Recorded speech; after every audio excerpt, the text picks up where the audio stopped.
और वहीं मध्य प्रदेश के सतना में सरकारी अस्पताल से दिल को झकझोर देने वाला मामला सामने आया। जिला अस्पताल के ब्लड बैंक से थैलेसीमिया पीड़ित 6 मासूमों के HIV पॉजिटिव ब्लड चढ़ाने की पुष्टि हुई है। 4 महीने बाद इस लापरवाही के सामने आने के बाद हड़कंप मच चुका है। दरअसल सतना जिला अस्पताल के ब्लड बैंक से बड़ी लापरवाही का मामला सामने आया है। थैलेसीमिया पीड़ित 6 मासूमों के इलाज के दौरान उन्हें HIV पॉजिटिव ब्लड चढ़ा दिया गया, जिससे 6 बच्चे की जान खतरे में पड़ चुकी है। 4 महीने तक इस भयावह चूक को दबाए रखने की कोशिश की गई, लेकिन अब जब हकीकत सामने आई है, जिससे पूरे स्वास्थ्य महकमे में हड़कंप मच चुका है। सवाल यह है कि जिस खून से इन बच्चों को जिंदगी मिलनी थी, अब वही खून बच्चे को मौत के मुहाने पर खड़ा कर दिया है। सबसे दुखद बात यह है कि मामला सामने आने के बाद भी अब तक एक ब्लड डोनर के बारे में पता चला है, जबकि बाकी कोई सुराग नहीं मिला है। तो वहीं इस मामले पर जिला कलेक्टर सतीश कुमार एस ने बताया कि मामला सामने आने के बाद सिविल सर्जन से बातचीत हुई है, जिसमें यह बात सामने आई है कि थैलेसीमिया के जो भी पेशेंट हैं, जिनमें 6 मासूम हैं, उनका अस्पताल में रूटीन SOP के तहत चेकिंग होती है। ब्लड पैरामीटर चेक करते समय में HIV पॉजिटिव मिला है और इनमें से एक बच्चे के माता पिता HIV पॉजिटिव पाए गए हैं, लेकिन बाकी 5 के डोनर के बारे में पता नहीं चल पाया है।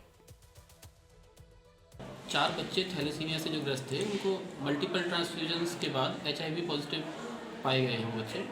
तो और वो कई जगह से, चूँकि ट्रांसफ्यूजन हुआ था कई अस्पतालों से और मल्टीपल ट्रांसफ्यूजन्स हुए थे, तो कई बार जैसे हमारे यहाँ टेस्ट तो बराबर होते हैं, लेकिन विंडो पीरियड्स में कई बार वो जो हमारे यहाँ टेस्ट होते हैं, जो किट अवेलेबल्स हैं, उसमें नहीं हो पाता, मतलब डिटेक्शन नहीं हो पाता है। इसलिए उसके लिए हम लोगों ने नेट टेस्ट किट की व्यवस्था करी है और उन जो बच्चे जो पॉजिटिव आए थे, उन बच्चों को आगे जांच के लिए और उनके ट्रीटमेंट के लिए उनको आइडेंटिफाई करके भेजा गया है। दरअसल थैलेसीमिया ऐसी जानलेवा बीमारी है जो बेहद गंभीर और जानलेवा आनुवंशिक जेनेटिक ब्लड डिसऑर्डर है, जिसका जीन माता पिता से बच्चों को मिलता है। इस बीमारी में पीड़ित को नियमित रूप से रक्त चढ़ाने की आवश्यकता होती है। पीड़ित में लाल रक्त कोशिकाएं ठीक से काम नहीं कर पाती हैं। इसी प्रक्रिया के तहत 4 बच्चे जिला अस्पताल के ब्लड बैंक पहुंचे थे, लेकिन यहां जरूरी जांच प्रक्रिया में भारी चूक की वजह से बच्चों को HIV पॉजिटिव ब्लड चढ़ा दिया गया। ब्लड बैंक से आपको बता दें कि प्रेग्नेंट महिलाओं और अन्य मरीजों को भी ब्लड दिया गया है। ऐसे में आशंका जताई जा रही है कि कुछ और लोग भी HIV संक्रमित हो सकते हैं, जो एक बार ब्लड लेने के बाद दोबारा जांच के लिए नहीं लौटे हैं।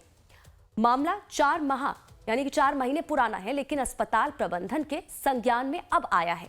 ब्लड डोनेशन के दौरान तय प्रोटोकॉल का पालन नहीं किया गया। अब आपको बताते हैं कि ब्लड डोनेशन की प्रक्रिया क्या है। इसके लिए ब्लड बैंकों की इन चीजों का ख्याल रखना होता है।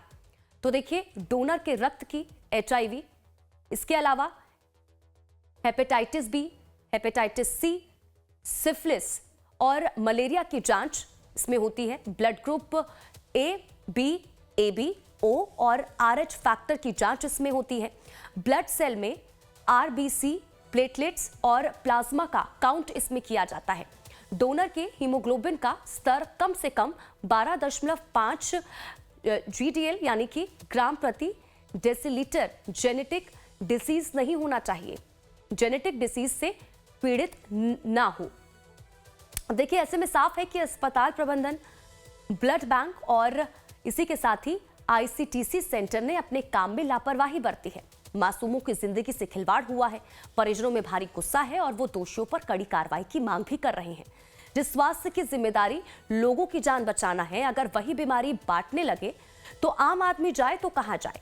लिहाजा पूरा सरकारी हेल्थ सिस्टम की विश्वसनीयता पर एक बदनुमा दाग लगा है, जिसे पीड़ित परिवार ताउम्र नहीं भुला पाएगा।